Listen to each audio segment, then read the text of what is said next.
Hey, it's day 100. So I ran into a little hiccup this morning that when I was doing the frame, there's a bolt down there. You can't see it in the corner because this block's in the way.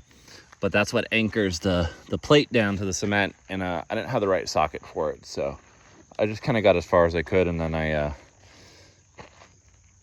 stopped, took a little break, and then got it during my lunch errands. But basically you could see, so each block has a plate, and then the plate on the plate, the beams on the back rest on the edge of it, and then the beams running across also rest on the plate as well, because each plate has like a lip that comes out. So you can kind of see this one is as far as it can and towards the middle, so that the beam can rest on the plate back there. So basically for every joint, so for the 3 joints on each end, so there's 6 total, this beam is resting on the majority of the plate, and then this beam is resting on the side of the plate. And I did that because the back beams here, these are the ones that are going to have the joist every 12 inches. So these are going to take the majority of the load. So I wanted the majority of the weight transference to be for this beam. So that's why I positioned the plates the way that I did. And then I just reinforced each corner with a block, basically put a few screws in it, and then a few screws from the outside. So basically this guy's locked into this, and this guy's locked into this, and that just give a little more support, because the gazebo feet are going to be here pretty much exactly where this corner is. So I just wanted to give it a little bit extra reinforcement. And everything's really level.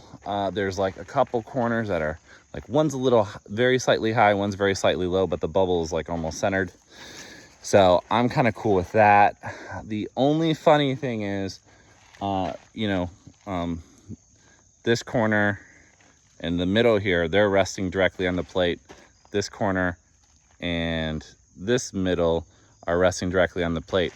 But the other side, the side that's with the biggest piers, they are off a little bit. So I had to make basically a 1-inch shim out of pressure treated wood for this side, and then I made I want to say 1.25 inch shim for this side, and the shim is the exact size of the plate. So the only thing left to do before I start doing the joists are I need to anchor the corners into the posts. So you can see I've got 4 holes here, and there's 4 holes on the other side. So I got to start locking those in, and then I got to just pay special attention on the sides with the shims, because it's just the plates aren't mounted directly into the frame, they're in the shim. So I need to anchor this to the shim, and then the shim to the plate to get a really strong connection. But I did upsize the bolts that I used to anchor the plates into the piers.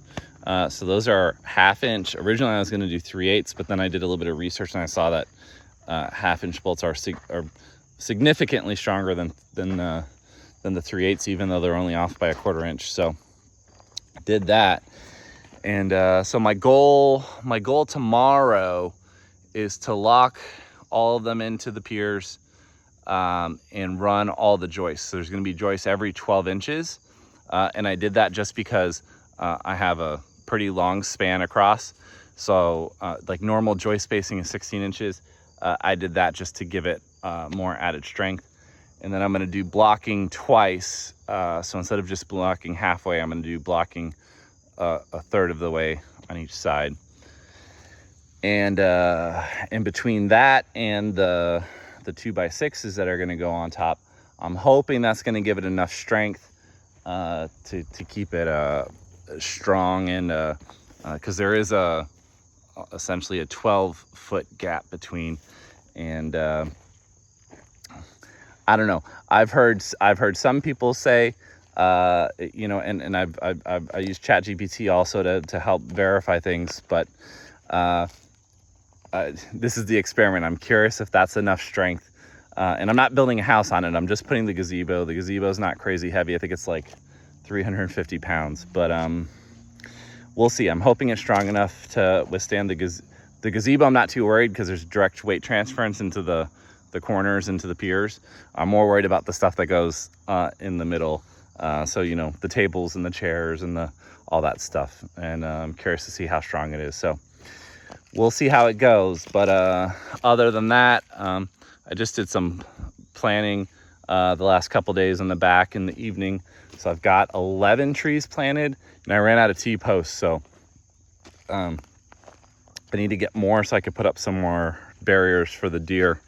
And I've got over there, over by this pile, I've got about 4 more plants at least that need to go on the ground. I've got a couple grapevines and a couple blackberry bushes. So we'll see. Hopefully I'll get those in.